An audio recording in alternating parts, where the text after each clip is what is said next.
mari mengkoreksi sama-sama ya. Menurut kaidah penulisan dan pengucapan bahasa Indonesia yang baik dan benar, gelar agama itu didekatkan dengan nama Profesor Dr. Kiai Haji X. Jadi jangan Kiai Haji dulu, Kiai Haji Profesor Dr. X. Kita koreksi sama-sama ya. Jadi gelar agama itu melekat kepada nama. Tengku itu gelar agama, melekat dengan nama. Jangan tengku duluan baru profesor dokter. Jadi kalau ujung maut tapi.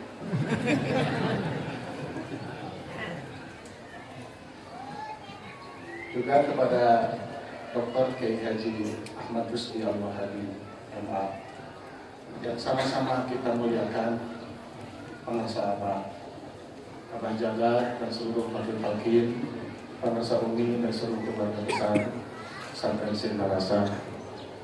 Pertama, saya perlu lupa ingin menyampaikan bahwa kemarin kita heboh mendapatkan berita bahwa Masjid Hagia Sophia atau Hagia Sophia di Turki diresmikan kembali difungsikan kembali menjadi masjid oleh Presiden Turki Recep Tayyip Erdogan setelah 86 dijadikan museum.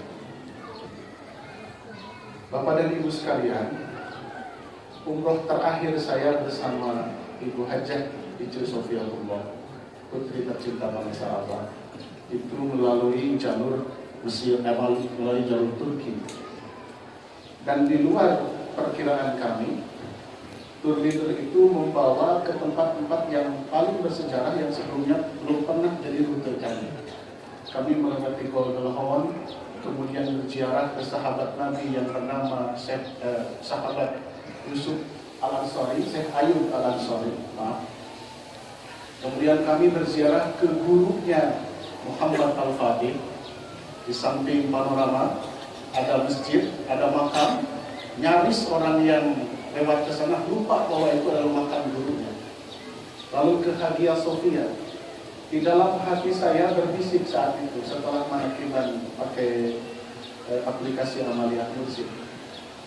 Bukan tidak mungkin ini akan jadi masjid lagi. Dan bukan tidak mungkin akan sering ada manakiban di sini. Kata saya. Artinya kalau nanti Bapak Ibu umroh melalui jalur Turki, sempatkan manakiban bersama. Nah, yang saya sangat takjub itu berkaitan dengan cerita Syekh Ayub Al-Ansari, sahabat Rasulullah. Beliau usianya sudah 70 atau 80 tahun. Lalu beliau ingat dengan janji Rasulullah bahwa Konstantinopel akan ditaklukkan oleh sebaik-baiknya pasukan dengan pemimpin yang sebaik-baiknya pemimpin.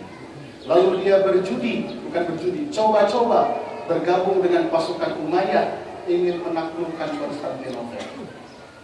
Tapi dia berjanji kepada para sahabat saat itu yang ikut dengan pasukan Bani Umayyah, jika aku tidak sampai pada cita-cita yang disampaikan oleh baginda Rasul, pasukan kita tidak bisa menaklukkan Konstantinopel, maka kuburkan aku di satu tempat yang nanti pasukan yang dijanjikan Rasulullah akan melewati di atas pekuburanku, sehingga aku merasa bahagia karena pasukan dan pemimpinnya pernah melewati pusaraku. Bapak dan Ibu sekalian, ketika saya tanya kepada tour guide-nya, ternyata dulu pasukan Muhammad Al-Fatih, Sultan Muhammad Al-Fatih itu pernah melewati pekuburan itu. Dan setelah Konstantinopel ditaklukkan, Muhammad Al-Fatih bertanya, kenapa ketika kita lewat tempat itu kita melihat cahaya yang bersinar luar biasa? Ternyata dipapai-papai, apa dipapai-papai?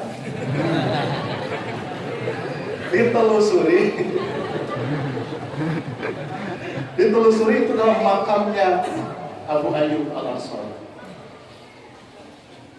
Bapak dan Ibu sekalian, hadirin dimana Allah rahimahullah. Saya bukan ingin bercerita tentang itu. Saya ingin bercerita tentang Hagia Sophia. Hagia Sophia itu sering disebut Hagia Sophia. Hagia Sophia itu artinya kebijakan kesucian.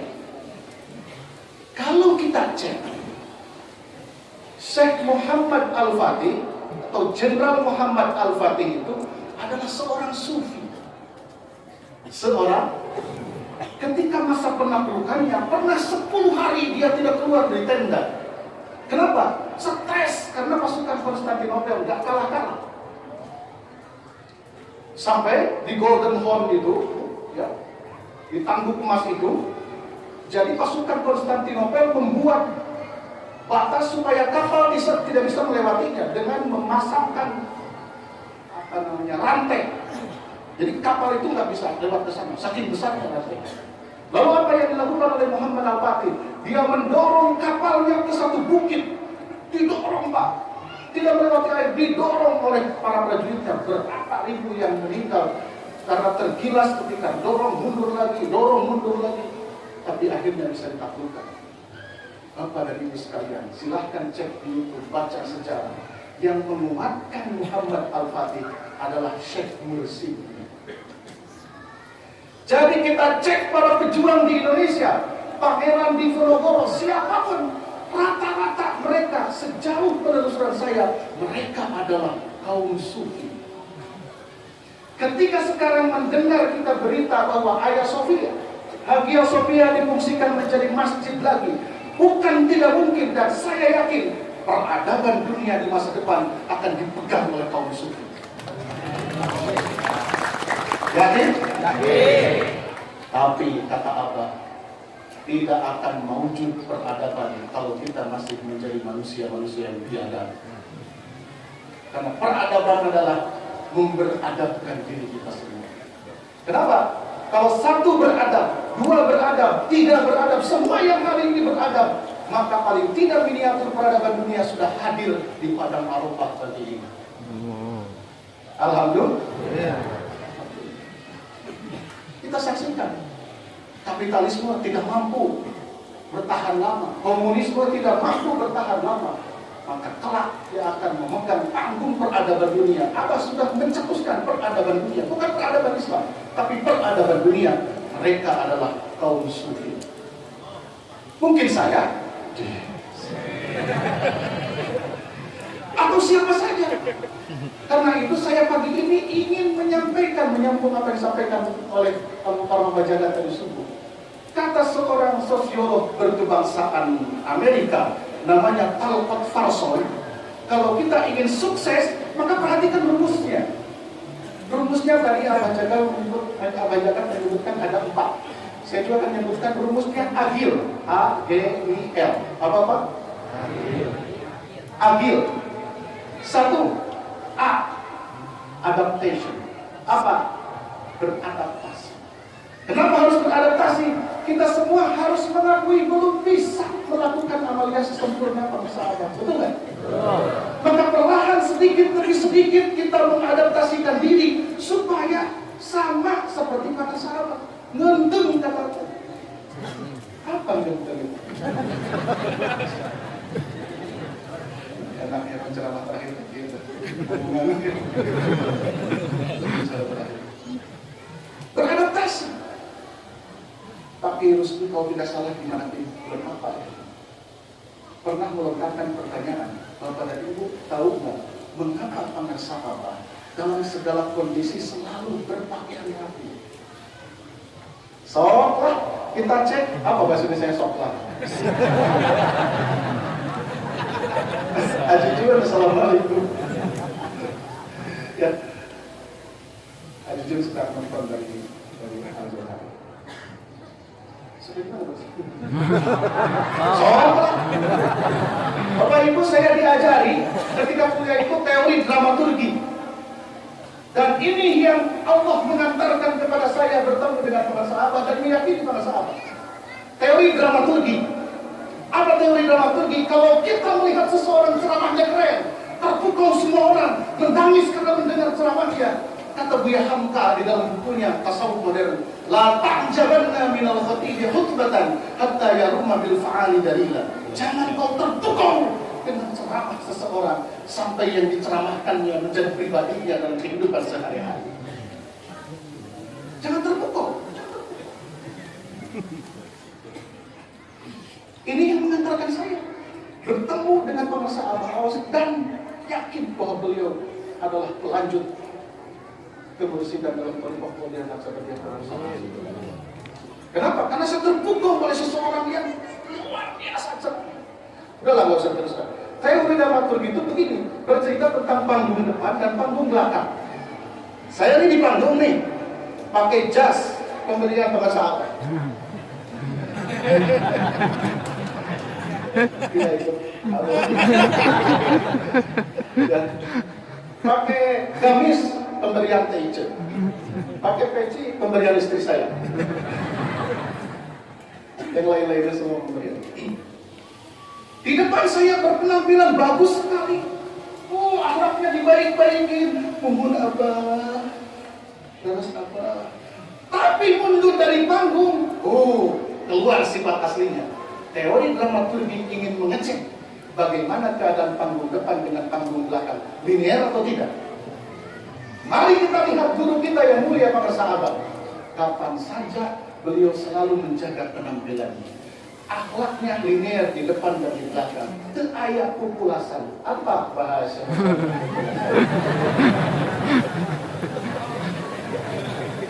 Artifisial. Apa artifisial? Topeng. Kata Syekh Ariel Noah, buka dulu top.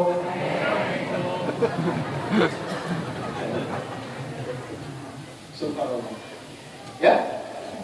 Jadi adaptasi yang pertama. Sudah 90. Mengadaptasikan diri, membiasakan diri. Saya pernah menyatakan ketika kita sholat tepat waktu, bukan tepat waktu, di awal waktu, ketika kita melaksanakan amaliyah sesuai dengan yang dicontohkan oleh guru kita, itu sesungguhnya adalah perjumpaan agung kita dengan guru agung kita semua. Kalau pada Isa kita melakukan amaliyah, kemudian sholat sunat tidak fil bala, kemudian lanjutkan dengan khotaman, baca Rabbana Afriq alaina sallallahu wa tsabbit aqdamana berapa kali? Sampai tanggal berapa? 19 Agustus. Belum 1 Muharram. Kita ikuti itu. Sesungguhnya kalau kita jauh ada di Jakarta, jauh ada di Jambi, ada di Medan, ada di mana saja di seluruh pelosok dunia, ketika kita mengamalkan itu, kita sedang berjumpa dalam bentuk perjumpaan agung dengan guru agung kita.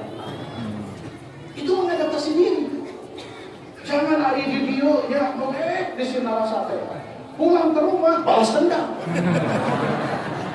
Jangan begitu. Kita kembali. Mengapa para sahabat selalu berpenampilan baik? Saya kutip pernyataan Pak Yairus dulu. Karena penglihatan para sahabat bukan penglihatan seperti kita semua. Kalau Bapak lihat saya, berhenti di saya. Kalau saya lihat Ibu, berhenti pada wajah Ibu saja. Tapi penglihatan para sahabat, seluruh ahli silsilah hadir di depan beliau. Pada sumpah kemarin Jumat, Allah menyebutkan wayatawajjahuna, semua rumojo. Apa rumojo bahasa Indonesia? Saling mensufah dari silsilah 37, 36, 35, 34 sampai kepada Rasulullah sallallahu alaihi wasallam dengan Allah merojok. Mendukung perjuangan beliau. Jadi penglihatan beliau, kenapa beliau selalu menjaga penampilan begitu? Bukan hanya karena berhadapan dengan kita yang baru bertemu dengan beliau, tapi penglihatan beliau tembus bukan hanya melihat yang hissiyah, kata Pak Yairus tadi. Allahu Akbar. 1. Bismillahirrahmanirrahim. A. Apa A? Adaptasi. Membiasakan diri ya Bu ya. Membiasakan diri. Abah mah selalu menghargai pada semuanya, diperlakukan baik. Kalau punya calonnya dikasih sebelum saya demasihan baik kamu balanya saya. Dia cuma kamu balanya 10.000 satu peserkan kalender. Mah ayeuna tuang sareng naon cocolan kalender. Harus apa? Resiprok. Ibu baik, bapak juga baik, suaminya baik. Istri itu jadi pintar ceramah sih sama Mama Dede.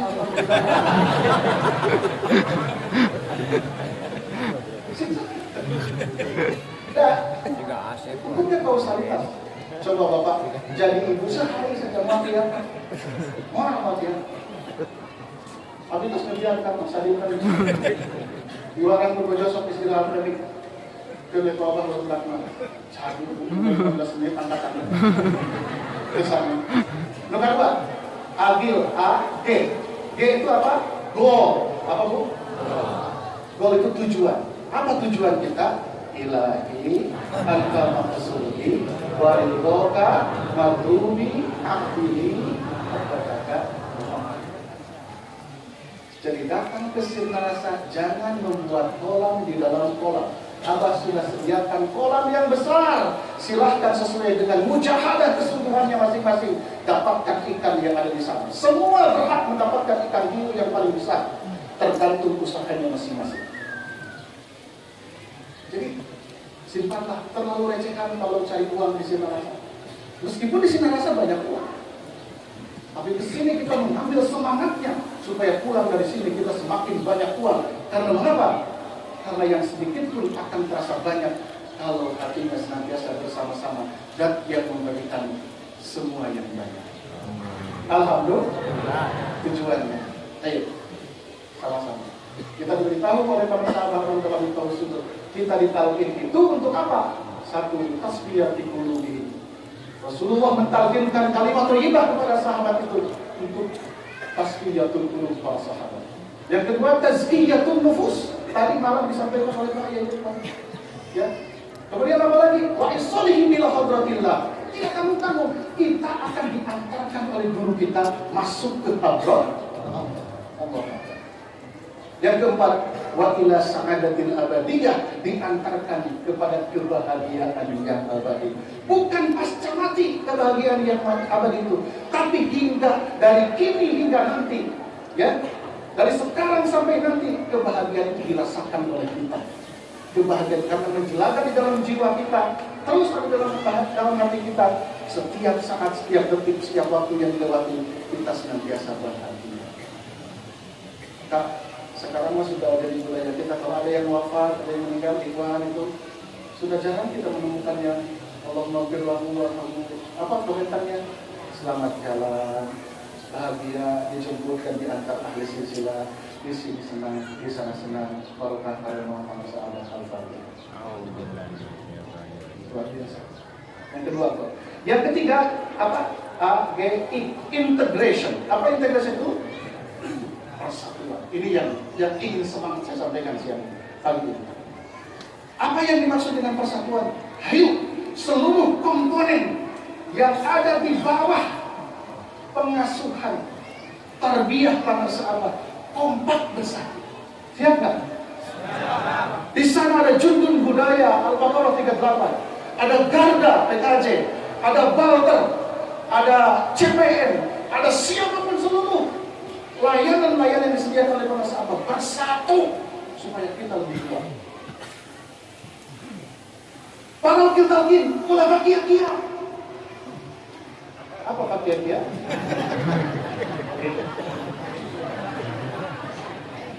Tabiat.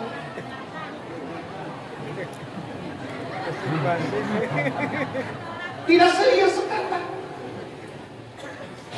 Bagaimana supaya kita seia sekata? Jangan membuat prototipe selain para sahabat. Kalau kita membuat prototipe selain para sahabat, misalkan kita berkiblat ke yang lain, pasti kia-kia. Resiko kita bertorikoh harus ikut Syekh Mursid yang ada pada torikoh ini. Kalau tidak mau ikut, please go out. Tafadhol, ukhruj min hadhihi torikoh. Kalau tidak mau ikut, karena integrasi itu akan mewujud kalau kita tidak kumpulas hati.